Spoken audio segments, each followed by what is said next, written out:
আতঙ্ক মুক্ত চাইতো, কুরআন শরীফকে নিয়ে যে অসীম সরকার কুভাষায় কথা বলেছে তাকে ধরে এতক্ষণ জেলের মধ্যে রাখতো, পুলিশ সুমোটো করতো, তার বিরুদ্ধে ব্যবস্থা নিয়ে তো দূরের কথা, প্রায় 900 মতো অভিযোগ জমা পড়েছে, এখনো একটাও এফআইআর হিসাবে ট্রিট করেনি এই রাজ্য সরকার। তার মানে বোঝা যাচ্ছে আপনাকে আমাকে কি নজরে দেখে। তবে রাজ্য সরকার এফআইআর হিসাবে ট্রিট করেনি বলে ভাঙড়ের বিধায়ক নওশাদ সিদ্দিকী চুপ থাকবে না। আমি কোর্টে যাচ্ছি 156 সাব ক্লাস 3 দিয়ে আমি কোর্ট থেকে মামলা করছি অসীম সরকারের বিরুদ্ধে।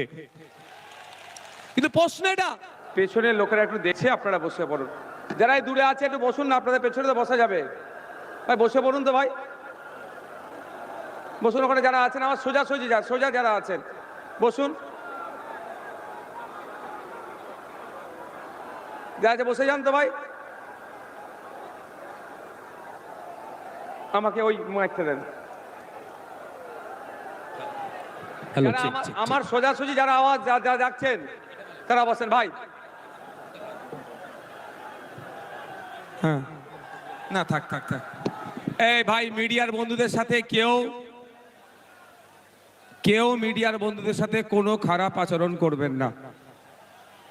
আপনারা ঠিক করে বসতে পারেননি বলে আমি কিন্তু একবার বসেছিলাম, তারপরে সারাক্ষণ কিন্তু আমি দাঁড়িয়ে আছি। আপনারা লক্ষ্য করেছেন কি?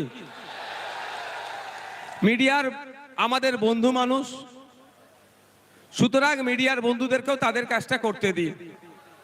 আমি অনুরোধ করব যারা মিডিয়ার ভাইরা, আপনাদের চেয়ার দেওয়া আছে, আপনারা বসুন, চেয়ার দেওয়া আছে আপনারা বসুন, আপনাদের মেশিনটা ফিট করে দিয়ে আপনি বসে পড়ুন, চেয়ার দেওয়া আছে। भैया आप इधर आ जाओ ना, पीछे का आदमी डिस्टर्ब हो रहा है। ए তোমরা কথা বলছো কেন ভাই আমার? আপনি চলে আসেন না, জায়গা আছে বসে, চেয়ার দিচ্ছে না কে? একটা চেয়ার দাও তো, একটা চেয়ার দাও তো, একটা চেয়ার দাও, একটা চেয়ার আনতে পারছো না? आप साहब आप आ जाइए, ए চেয়ারটা দিয়ে দাও ভাই, দাও। এ ভাই আপনার হয়েছে, আপনি বসেন না। আমি 10 মিনিট টাইম নেব আপনাদের কাছে, কারো অসুবিধা আছে? 10 মিনিট ধৈর্য ধরতে পারবেন তো? আমার পূর্বেকার বক্তারা আজকের এই অধিকার মহাসমাবেশ নিয়ে তাদের জ্ঞান গর্ব আলোচনা করেছেন। কেন আজকে আমরা শহীদ মিনারের ময়দানে এসে উপস্থিত হয়েছি আমাদের অধিকারের জন্য, সেই বিষয়ে তারা দীর্ঘক্ষণ চর্চা করেছে।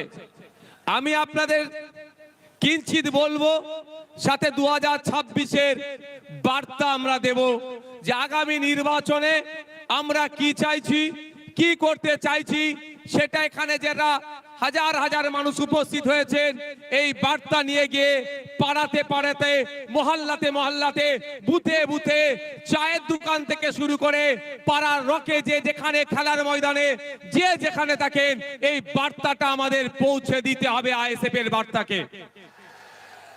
আমাদের আইএসএফ এর লক্ষ্য উদ্দেশ্য কি? আইএসএফ এর লক্ষ্য উদ্দেশ্য হচ্ছে যে সমাজ ব্যবস্থার পরিবর্তন করতে হবে। এক মফস্বল এলাকার মানুষ, সুন্দরবনের মানুষ, দার্জিলিং এর মানুষ, দিনাজপুরের মানুষ, মালদার মানুষ, বাঁকুড়ার মানুষ, বীরভূমের মানুষ, হুগলির প্রত্যন্ত গ্রামের একটি মানুষ আপ কেন ট্রিটমেন্ট করতে গিয়ে কলকাতার সরকারি হসপিটালের দ্বারস্থ হতে হবে? Indian secular front alternative politics provide করছে।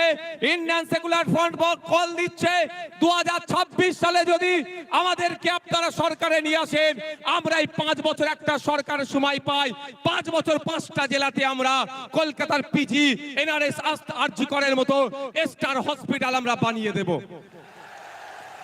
তাহলে গ্রামের মানুষকে আর শহরে उपस्थित हो। जो अभी सरकार चल रहा है सिर्फ नाम का सरकार चल रहा है, आखिर में सर्कस चला रहा है।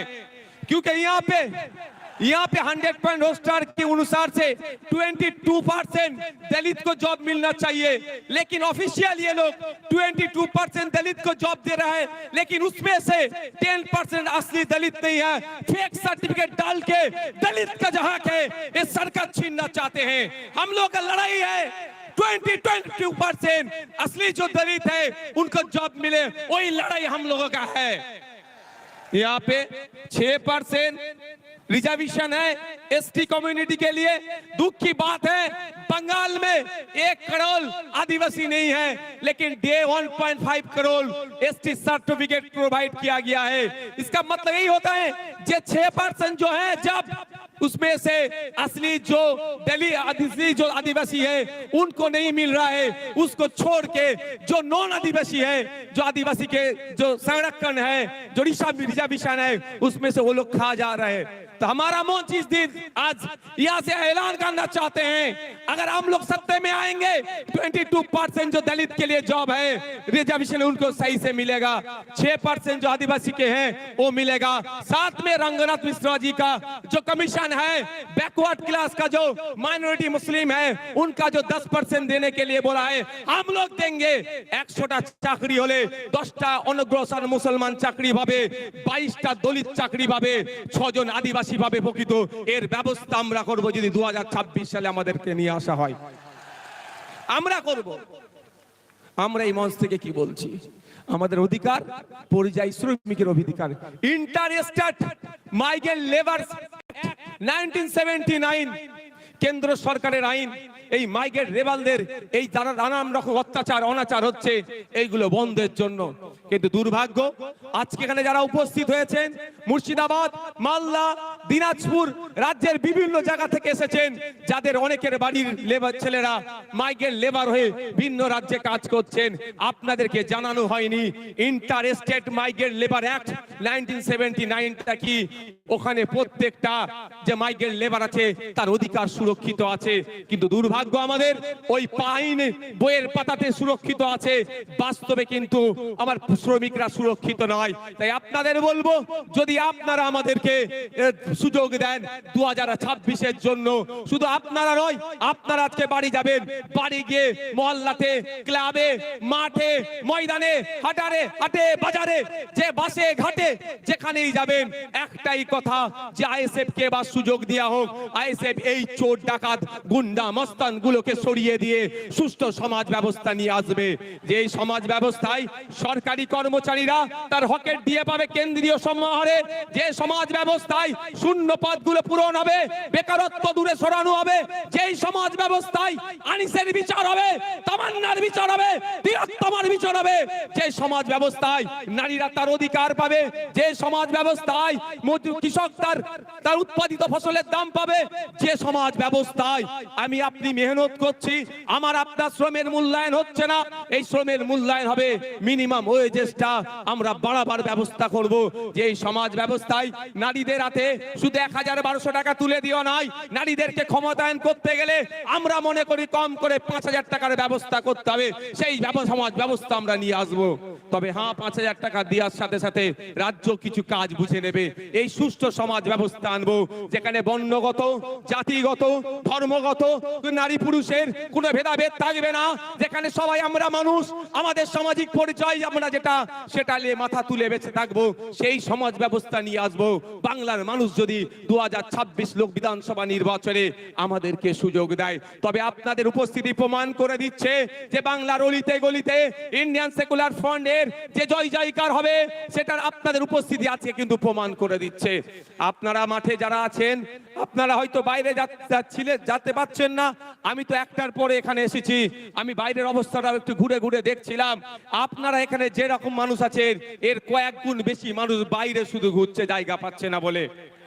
আপনাদের ঘোষণা অনুযায়ী আমি গত বছর ঘোষণা দিয়েছিলাম, আমরা বলেছিলাম আমরা চেষ্টা করব কলকাতায় ব্রিগেডে করা, কিন্তু আমরা যখন অ্যাপ্লিকেশন করেছি আমাদেরকে জানানো হয়েছে এই সময় এই আর্মিদের কোন একটা ট্রেনিং চলছে, সেই মার্চ মাস পর্যন্ত ব্রিগেড ময়দান দেওয়া যাবে না, সুতরাং আমরা সেখানে বুক করতে পারিনি, ফলে আমরা এখানে বুক করেছি।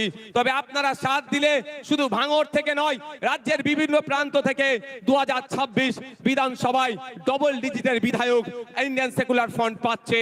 তারপরে আমরা আশা করব এবং আর্মিদের ট্রেনিং কখন আছে সেটাও প্রয়োজনে দেখে নেব, তার ট্রেনিং এর ফাঁকে বা ট্রেনিং এর পরেই আপনাদের সাথ নিয়ে আবার আপনাদেরকে নিয়ে কলকাতায় আমরা ব্রিগেড ময়দান ভরাবো অধিকারের জন্য। বন্ধুগণ, আজকের এই অধিকার সবাই বিভিন্ন বিষয় ছিল, অনেকে চর্চা করেছে। আমি টু দা পয়েন্ট এসআইআর নিয়ে একটু বলতে চাই। আপনারা কারা শুনতে চান একটু হাত তুলে দেখান তো। এটা হাতটা তুলে রাখুন, হাতটা একটু তুলে রাখবেন। অসুবিধা হচ্ছে না তো কারো? অসুবিধা হচ্ছে না তো? ইভিএম মেশিনের সামনে গিয়ে খাম চিহ্নটা দেখবো, আর যেখানে খাম চিহ্ন থাকবে না আমাদের নেতৃত্বরা যেটা বলবেন সেখানে আমরা অন্য কোন বুদামে হাত দেওয়ার দরকার নাই। আমি এসআইআর নিয়ে গুটি কয়েক কথা বলবো, বলে আমি বক্তব্য শেষ করে দেবো। আমি কথা দিয়েছিলাম শীতকালের বেলা সকাল সকাল আসুন, সকাল সকাল ছেড়ে দেবো, কথা দিয়েছিলাম তো। আমি আপনাদের এসআইআর নিয়ে বলছি, এই একদম মাথায় ঢুকিয়ে নিন। এই এসআইআর যে সমস্যা তৈরি হয়েছে, এই সমস্যা তৈরির পেছনে দুটো রাজনৈতিক দল সম্পূর্ণভাবে দায়ী। তৃণমূল বিজেপি মিলে এসআইআর নামক সমস্যাটাকে তৈরি করছে ইলেকশন কমিশন অফ ইন্ডিয়াকে সামনে রেখে। তাই আমাদের যেভাবে অহেতুক হয়রানি পেরেশানি করা হচ্ছে, এর জবাব আমরা ইভিএম মেশিনে গিয়ে এই তৃণমূল আর বিজেপির বিরুদ্ধে আমরা দিয়ে দেব। আমি প্রমাণ দেব আপনাদের, প্রমাণ ছাড়া আমি কথা বলি না। আমি প্রমাণ দিয়ে দেবো একটা একটা করে। যদি আপনাদের শোনার এনার্জি থাকে আমি তাহলে শোনাবো। এনার্জি আছে তো ভাই? তাহলে আমি শুনিয়াবো। একটু পোলটা খোলা দরকার। সাপ হয়ে কামড়াচ্ছে আর ওজা হয়ে ঝাড়ার চেষ্টা করছে। সাপকেও ধরতে হবে আর কামড়ানোতে আসার আগে তাকে ধরে নিতে হবে। আপনাদের মাবি বলে রাখি, 2021-এ নির্বাচন পার হয়েছিল সিএ এনআরসির ভয় দেখিয়ে। সিএ এনআরসি করে দেশ থেকে তাড়িয়ে দেবে।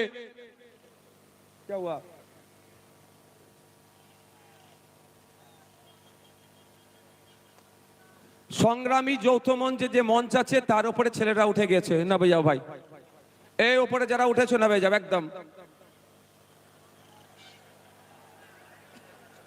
একদম নেমে যাও। এটা অনৈতিক কাজ, নেমে পড়ো চাল থেকে। শোনেন ভাই, এদিকে দেখান। 2021 সালে নির্বাচন কি দেখিয়ে পার হয়েছিল? বিজেপি বলেছিল এসআইআর করে তাড়িয়ে দেবো, এই বিজেপি বলেছে এনআরসি সিএ করে তাড়িয়ে দেবো। আর মমতা ব্যানার্জির দলেরা কি বলেছিল? যে তাড়াতে পারবে না, আমরা আছি। এখন বলুন, এই 2026-এ নির্বাচন আসছে, এসআইআর করে ভোটাধিকার কেড়ে নেবো গল্প শোনাচ্ছে শুভেন্দু অধিকারী, আর মমতা ব্যানার্জি ফিক ফিক করে এসে বলছে আমি থাকতে এসআইআর হতে দেব না। অলরেডি কাগজ নিয়ে আপনাকে আমাকে ছুটাছুটি করতে হচ্ছে। আমার নামও নোটিশ এসে গিয়েছে। নোবেল জয়ী বিখ্যাত মানুষ অমর্ত্য সেন্সারের নামেও অপদার্থ কমিশন নোটিশ পাঠিয়েছে এই বিজেপি তৃণমূলের পাল্লায় পড়ে। শুধু তাই নয়, স্বাধীনতা সংগ্রামী, মুক্তিযোদ্ধা, বীর, ভারতবর্ষের অন্যতম শ্রেষ্ঠ আইকনিক ব্যক্তি, তার নাম নেতাজি সুভাষচন্দ্র বোস, নেতাজি সুভাষচন্দ্র স্যারের পরিবারকেও এই নোটিশ পাঠিয়েছে। তাই আপনাদের বলবো, 2026-এর বৈতরণী পার করার জন্য তৃণমূল আর বিজেপি এসআইআর নামক এই সমস্যাটার অবতরণ করেছে। তাই আপনাদের বলবো, এই সমস্যাতে অহেতুক হয়রানি করার চেষ্টা হচ্ছে, তবে আপনি আতঙ্কিত হবেন না। দিন দেওয়ানে বলেছিলাম স্বচ্ছ এসআইআর করলে সহযোগিতা করব। আজকেও বলছি স্বচ্ছ এসআইআর মিন্স ভোটার লিস্ট স্বচ্ছ হোক, মৃত ভোটারের নাম বাদ যাবে। একাধিক জায়গায় ভোটার লিস্টে নাম উঠেছে, বাদ যাবে। যার অস্তিত্ব নেই সেই ভোটারের নাম বাদ যাবে। প্রয়োজন আমরা সহযোগিতা করব, কিন্তু স্বচ্ছতার নামে নির্বাচন কমিশন যে অহেতুক হয়রানি করছে এর জবাব দেওয়ার জন্য প্রশ্ন করেছিলাম আমরা নির্বাচন কমিশনে। শুধু তাই নয়, আপনাদের এই নওশাদ সিদ্দিকী কামচিহ্ন নেতা সুপ্রিম কোর্টে গিয়ে আপনাদের জন্য মামলা করেছে।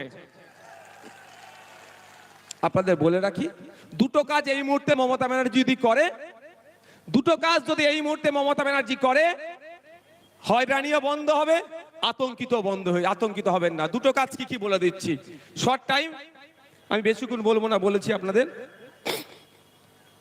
প্রথম কাজ হচ্ছে ওয়াল পার্টি মিটিং ডাকা। মমতা ব্যানার্জি ওয়াল পার্টি মিটিং ডাকুক, সমস্ত রাজনৈতিক দলের নেতাদেরকে ডাকুক। যেই পরিস্থিতি বাংলার স্বাধীনতা সংগ্রামী পরিবার থেকে শুরু করে, পীর পরিবার থেকে শুরু করে, বিভিন্ন ধর্মীয় পরিবার থেকে শুরু করে বিভিন্ন যাদের সামাজিক প্রভাব প্রতিপত্তি আছে সব সমেত সাধারণ মানুষদেরকে অহেতুক হয়রানি হচ্ছে। এই হয়রানি বন্ধ আমাদের করতে হবে। অল পার্টি মিটিং ডাকা দরকার।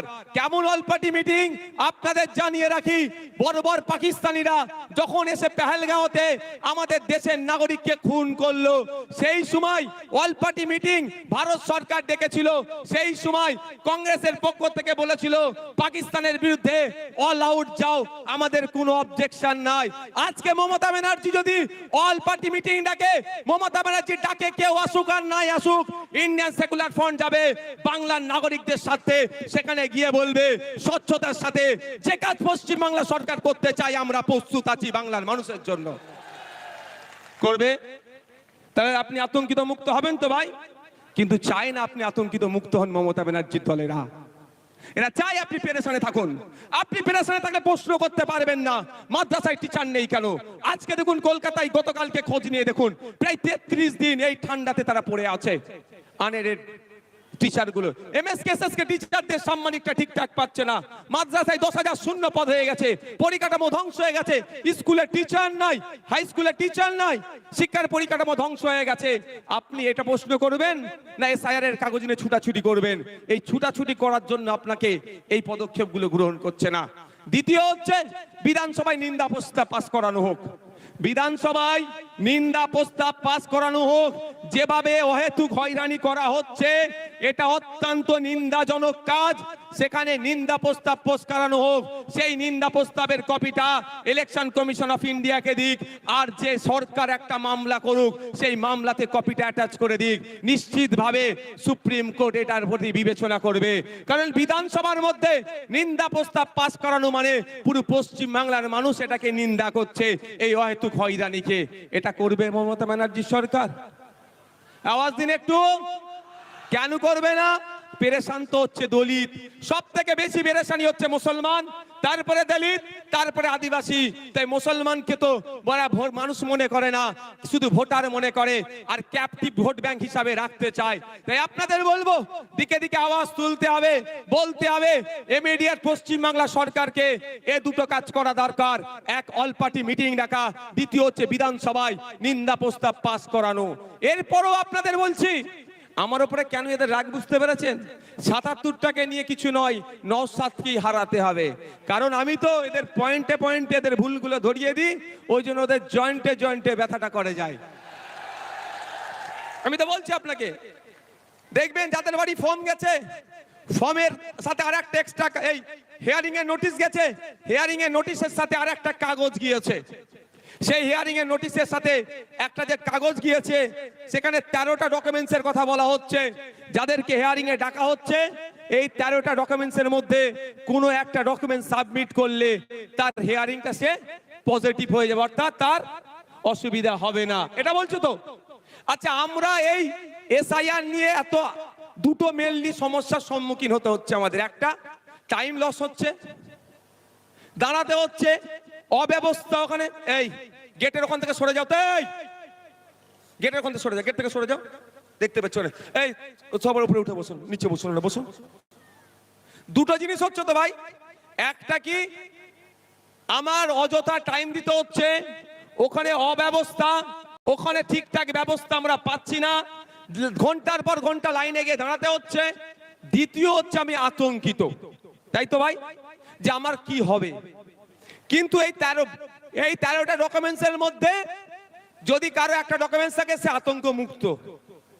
আমি ঠিক কথা বলছি তো ভাই? আমি ভাই আতঙ্কিত নই আমার হাতে নোটিশ পাঠিয়েছে বলে। কেন বলুন তো? আর্টিকেল 326 আমার ভোটদানের স্বাধীনতা। 18 বছরের ঊর্ধ্বে হলে আমি ভোট দিতে পারবো, আমি ভারতীয় নাগরিক। আমার এটা কেউ কেড়ে নিতে পারবে না। কারো আশীর্বাদে যেমন কেউ অন্যায় ভাবে রাখতে পারবে না, কারো অভিশাপে কেউ অন্যায় ভাবে কেড়ে নিতে পারবে না। আমি আপনাদের বলি, এই নোটিশের 6 নম্বর পয়েন্টটা দেখুন কি লেখা আছে।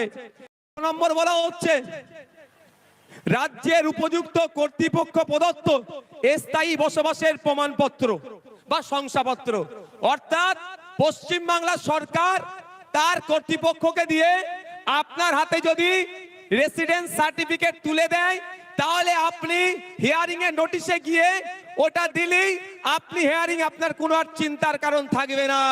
কিন্তু সরকার একবারও এটা দেবে বলেছে?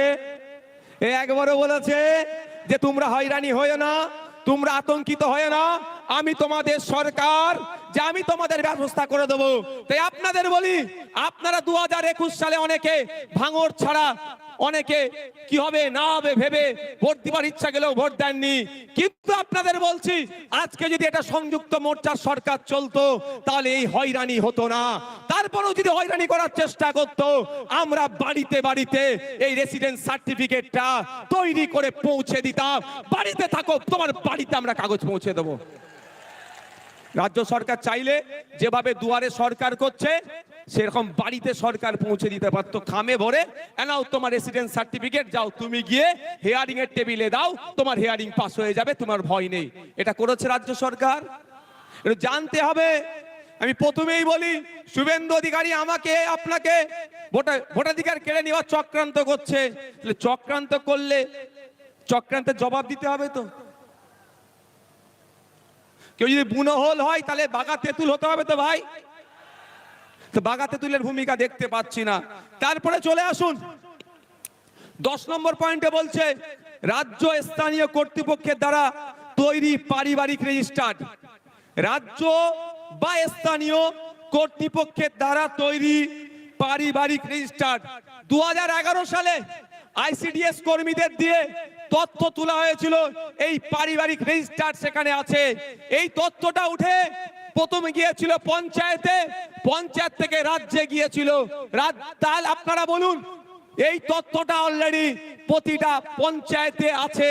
এই 10 নম্বর পয়েন্টটা যেটা চেয়েছে এর উত্তর, অর্থাৎ এই যে কাগজ চেয়েছে এই কাগজটা প্রতিটা পঞ্চায়েতে আছে। রাজ্য সরকার 2023 পঞ্চায়েত নির্বাচনে একছত্র ভোট লুট করেছে। সেই ভোট লুট করতে গিয়ে আমরা আমাদের ভাঙড়ের 3 ভাইকে হারিয়েছি, শহীদ মহিউদ্দিন, শহীদ হাসান, শহীদ রেজাউল গাজী। 3 জনকে হারিয়েছি। শুধু নয়, সারা রাজ্যে আমাদের কর্মীদের অত্যাচার করে তারা অবৈধ পন্থা অবলম্বন করে আজকে তারা পঞ্চায়েতের ক্ষমতায় বসে আছে, পঞ্চায়েত চালাচ্ছে। সেই পঞ্চায়েতের মাধ্যমেই যদি প্রতিটা বাড়িতে বাড়িতে এই তথ্যটা 10 নম্বর যে পয়েন্ট আছে পারিবারিক রেজিস্টার যদি পৌঁছে দেয়, ওটা নিয়ে আপনি যখনই হিয়ারিং এর টেবিলে যাবেন আপনাকে অফিসার আর কিছু দ্বিতীয় প্রশ্ন করার সুযোগ পাবে না। ওটা জমা দেবেন, জমা দেওয়ার পরে আপনার হিয়ারিং কমপ্লিট হয়ে যাবে। যদি আতঙ্ক মুক্ত চাইতো, কুরআন শরীফকে নিয়ে যে অসীম সরকার কুভাষায় কথা বলেছে তাকে ধরে এতক্ষণ জেলের মধ্যে রাখতো, পুলিশ সুমোটো করত, তার বিরুদ্ধে ব্যবস্থা নিয়ে তো দূরের কথা, প্রায় 900 মতো অভিযোগ জমা পড়েছে, এখনো একটাও এফআইআর হিসাবে ট্রিট করেনি এই রাজ্য সরকার। তার মানে বোঝা যাচ্ছে আপনাকে আমাকে কি নজরে দেখে। তবে রাজ্য সরকার এফআইআর হিসাবে ট্রিট করেনি বলে ভাঙড়ের বিধায়ক নওশাদ সিদ্দিকী চুপ থাকবে না। আমি কোর্টে যাচ্ছি 156 সাবক্লাস 3 দিয়ে আমি কোর্ট থেকে মামলা করছি অসীম সরকারের বিরুদ্ধে। কিন্তু প্রশ্ন এটা, আপনারা বাংলার মানুষ, সংখ্যাগরিষ্ঠ মানুষ ভোট দিয়ে সরকার তৈরি করলো, আবার সংখ্যাগরিষ্ঠ মানুষকে রাস্তায় নামতে হবে কেন আমার এসআইআর এর বাঁচানোর জন্য? তাহলে সরকারের কাজটা কি? আমি সরকার তৈরি করেছি, আমার বিপদে আপদে, আমার সুবিধা অসুবিধাতে আমার পাশে থাকবে, তার পরিবর্তে আমাকে আরো ঠেলে দিচ্ছে বিপদের দিকে। তাই আপনাদের বলবো, আসলেই কি তৃণমূল কংগ্রেস এসআইআর থেকে আপনাদের নিস্তার দেবে মনে হচ্ছে? ওয়াকাফ খেয়েছে জানেন তো নাকি? ওয়াকাফটা যেমন আমি আছি হবে না, আমি থাকতে হবে না, আমি থাকতে হবে না, আমি থাকতে হবে না, টুক করে রাত্রে কি বললো? ওয়াকাফ মেনে নিল, এটাও মিলিয়ে নেবেন। এসআইআর উনি বেঁচে থাকতে হবেন না বলছেন, বলতে বলতে শেষ দিন আপনাকে তো ডুবিয়ে দিতে পারে। তাই বলছি আপনাদের, আপনার লড়াই আপনাকে লড়ে নিতে হবে, আমার লড়াই আমাদেরকে লড়ে নিতে হবে। তাই ওদের কথায়, মমতা ব্যানার্জির কথাই ভরসা করে লাভ হবে না, আমাদেরকে আওয়াজ তুলতে হবে যে ইমিডিয়েট যে পঞ্চায়েতে পারিবারিক রেজিস্টার যে সার্টিফিকেট আছে সেইগুলো যাদের নামে হিয়ারিং এসছে, তাই hearing already supreme court order দিয়েছে, যাদেরকে হিয়ারিং ইস্যু করা হচ্ছে তাদের লিস্ট কি করো, পাবলিশ করো। সেই লিস্ট দেখে দেখে পঞ্চায়েতেই পাবলিশ করার কথা বলা হয়েছে। প্রতিটা পঞ্চায়েতে সেই লিস্ট দেখে পাবলিশ করে আমাকে পাবলিশ যেটা হবে আমার বাড়িতে কাগজ পৌঁছে দেওয়া হোক। এই আওয়াজটা আমরা তুলবো তো নাকি গো? তুলতে হবে তো নাকি? ঝিম মেরে গেলে হবে?